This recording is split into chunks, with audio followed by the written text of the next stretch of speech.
Sebenarnya perkenalkan nama saya adalah Gracia dengan NIM 33030803013. Saya dari program studi Teknologi Laboratorium Medis, Fakultas Kedokteran Universitas Palangkaraya. Sini saya akan mempresentasikan tentang metabolisme kolesterol.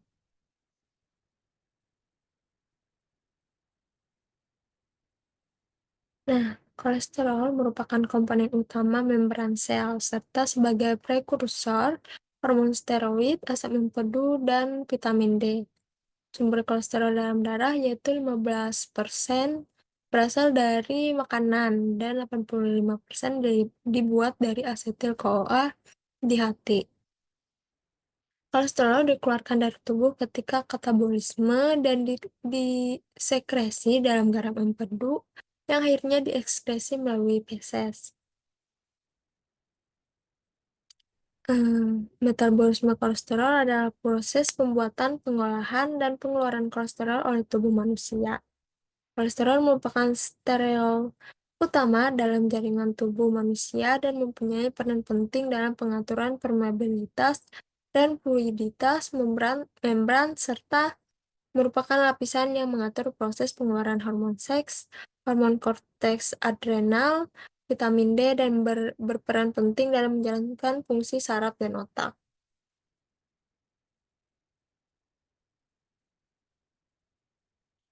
Kemudian, metabolisme lipoprotein atau metabolisme kolesterol. Metabolisme lipoprotein dibagi atas 3 jalur, yaitu jalur metabolisme eksogen, endogen, dan jalur reverse cholesterol transport.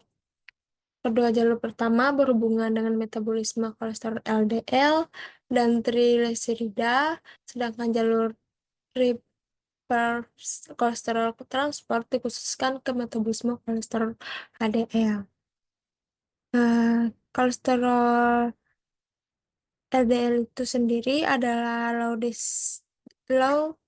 density lipoprotein atau disebut kolesterol jahat, sedangkan HDL adalah high density lipoprotein yang biasa disebut kolesterol baik. Nah, untuk metabolisme yang pertama ada jalur metabolisme eksogen.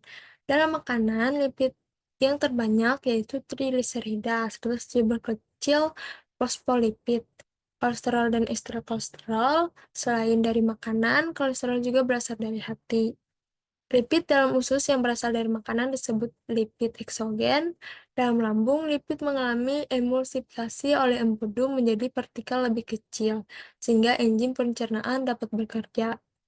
Trigliserida dihidrolisis di dalam usus oleh lipase pankreas dan lipase usus menjadi asam lemak bebas dan monogliserida. Bersama empedu, asam lemak bebas dan monogliserol dalam bentuk micelus masuk ke Bruce border enterosit untuk diabsorpsi. Empedu dilepas kembali untuk didaur ulang dalam proses pengangkutan. Kemudian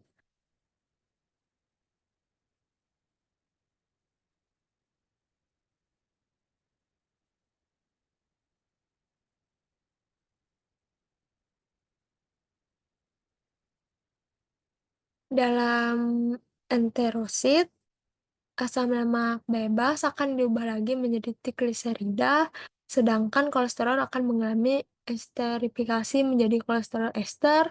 Keduanya bersama dengan fosfolipid dan apoprotein akan membentuk lipoprotein yang disebut kilomikron-Nasdaq. Kilomikron-Nasdaq memiliki ApoB48, ApoA1, ApoA4, dan mendapat ApoC2 dan ApoE dari HDE di kelenjar lim dan darah. Trigliserida dalam kilomikron akan dihidrolisis oleh enzim lipoprotein lipase yang berasal dari endotel kapiler di jaringan adiposa jantung serta otot rangka dan melepaskan asam lemak bebas. Asam lemak bebas yang dilepaskan diambil oleh miosit dan dan adiposit dioksidasi untuk menghasilkan energi atau dielektrifikasi dan disimpan sebagai trigliserida dalam jaringan adiposa. Bila asam lemak bebas terdapat dalam jumlah besar, sebagian akan diambil oleh hati menjadi bahan pembentuk trigliserida. Kilomikron yang kehilangan sebagian besar trigliseridanya akan menjadi kilomikron remnan yang mengandung kolesterol ester dan akan dibawa ke hati melalui ligon ApoE.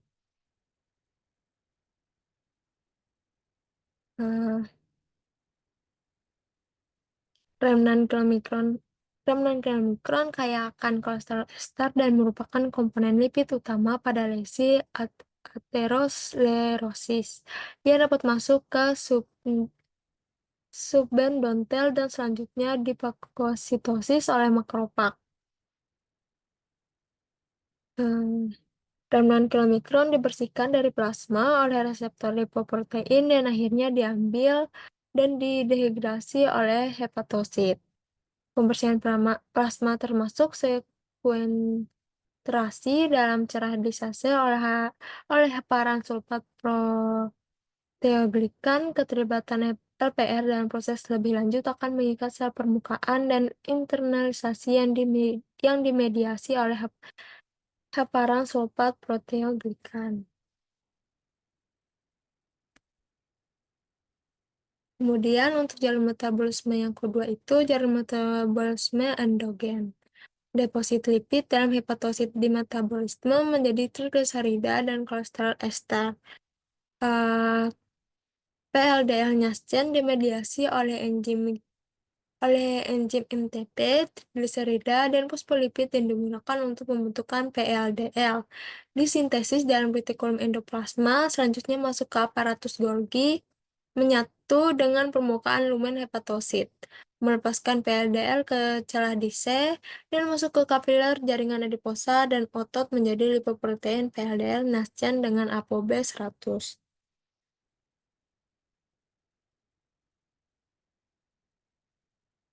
Lipoprotein PLDL terdiri dari 85% sampai 90% lipid dan 10-15% protein. Apoprotein ApoB 100 merupakan bentuk hepatik dari ApoB. Selain itu, PLDL juga berisi ApoE dan ApoCS yang didapat dari HDL untuk sirkulasi. Trigliserida PLDL akan dihidrolisis oleh enzim lipoprotein lipase dan hepatik lipase menjadi asam lemak bebas. Lipoprotein PLDL dikonversi ke LDL yang hanya mengandung ApoB dan ApoE. Lipoprotein LDL dapat diambil oleh reseptor LDL di hati. Lipoprotein LDL dengan ApoE normal dihidrolisis oleh LPL dan HL menjadi LDL. Lipoprotein LDL merupakan lipoprotein yang paling banyak mengandung kolesterol dan merupakan produk akhir dari hidrolisis PLDL yang dimediasi lipase. Sekitar 70% kolesterol plasma total terdapat di dalam LDL. Lipoprotein LDL terdiri dari 75% lipid, lipid, lipid, kemudian 25% protein. Sebagian kolesterol LDL akan dibawa ke hati dan jaringan steroidogenik lainnya seperti kelenjar adrenal, testis, dan ovarium yang mempunyai reseptor kolesterol LDL dimediasi oleh ApoB 100. Lipoprotein didegradasi di hepatosit dan akan melepaskan kolesterol yang digunakan untuk biosintesis PLDL dan sintesis membran atau menjadi prekursor biosintesis asam empedu. Asam empedu dan kolesterol bebas dibawa ke kantung empedu. Sebagian kecil kolesterol LDL masuk ke subendotel. Mengalami oksidasi, ditangkap oleh reseptor SRA, makrofag, dan difagositosis dan oleh makrofag yang akan menjadi sel busa. Makin banyak kadar kolesterol LDL dalam plasma, maka makin banyak yang akan mengalami oksidasi dan ditangkap oleh makrofag. Jumlah kolesterol yang akan teroksidasi tergantung dari kadar kolesterol yang terkandung dalam LDL. Untuk metabolisme yang ketiga yaitu metabolisme HDL dan reverse cholesterol transport. HDL merupakan partikel paling kecil yang disintesis dalam hati dan usus dan mengandung 50% lipid dan 50% protein. Dengan apoprotein ApoA1 dan ApoA2 di mana HDL dapat dibagi berdasarkan densitasnya menjadi HDL2 dan HDL3. Hepatosit, hepatosit dan enterosit dapat mengeluarkan kolesterol dari tubuh melalui saluran empedu dan usus. Di hati, kolesterol diekskresi ke empedu secara langsung atau sesudah konversi ke asam empedu. Kolesterol dalam sel-sel perifer ditransport dari membran sel perifer ke hati dan usus melalui proses reverse cholesterol transport dan difasilitasi oleh HDL.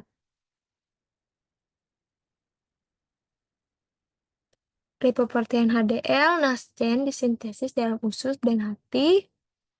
HDL dilepaskan sebagai partikel kecil yang miskin kolesterol, berbentuk gepeng, dan mengandung ApoA1, ApoC, dan ApoE. HDL nasjen akan mengambil kolesterol dari makrofag. Untuk itu, kolesterol di bagian dalam makrofag harus dibawa ke permukaan membran makrofag. Proses ini menghasilkan bentuk cakram HDL dan mendapat tambahan kolesterol.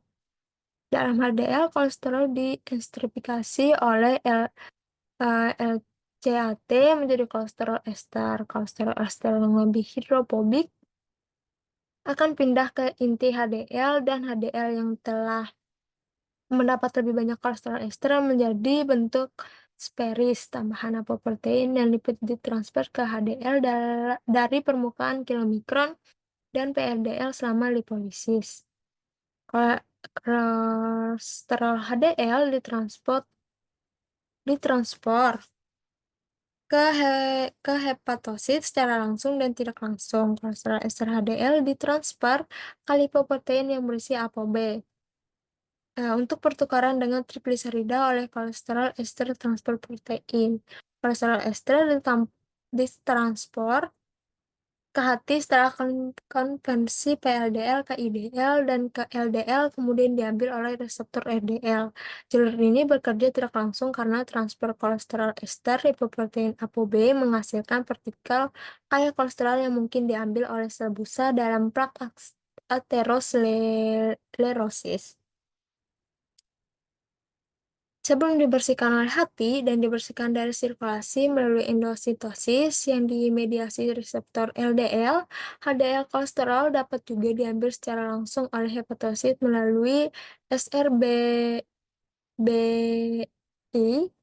yaitu reseptor pembukaan sel yang memediasi transfer selektif dari lipid ke dalam sel. Lipoprotein HDL mengalami remodeling dalam plasma oleh berbagai protein transfer lipid dan lipase. Protein transfer fosfolipid berefek pada transfer fosfolipid dari protein lain ke HDL. Secara pertukaran lipid yang dimediasi CETP, HDL yang kaya trigliserida menjadi substrat yang lebih baik dari lipase hati, yaitu menghidrolisis trigliserida dan fosfolipid untuk menghasilkan HDL yang lebih kecil. Enzim yang berperan yaitu endotelial lipase menghidrolisis fosfolipid HDL dan menghasilkan HDL yang lebih kecil, yang dikatabolisme lebih cepat. Remodeling HDL mempengaruhi metabolisme, fungsi, dan konsentrasi HDL plasma. Reverse cholesterol transport memerlukan HDL. HDL mengantar kolesterol ke hati melalui 3 mekanisme, yaitu sebagian besar kolesterol HDL ditransfer dari HDL ke PLDL, IDL, LDL oleh CETP, dan PLDL, IDL, dan LDL remnan diambil dari hati. Secara tidak langsung, HDL mengantar kolesterol ester ke hati.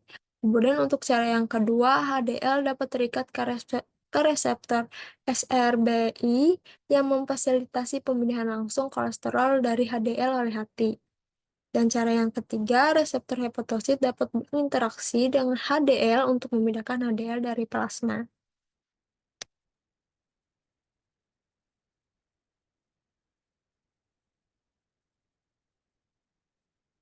Eee, Sekian video dari saya, semoga bermanfaat, eee, terima kasih.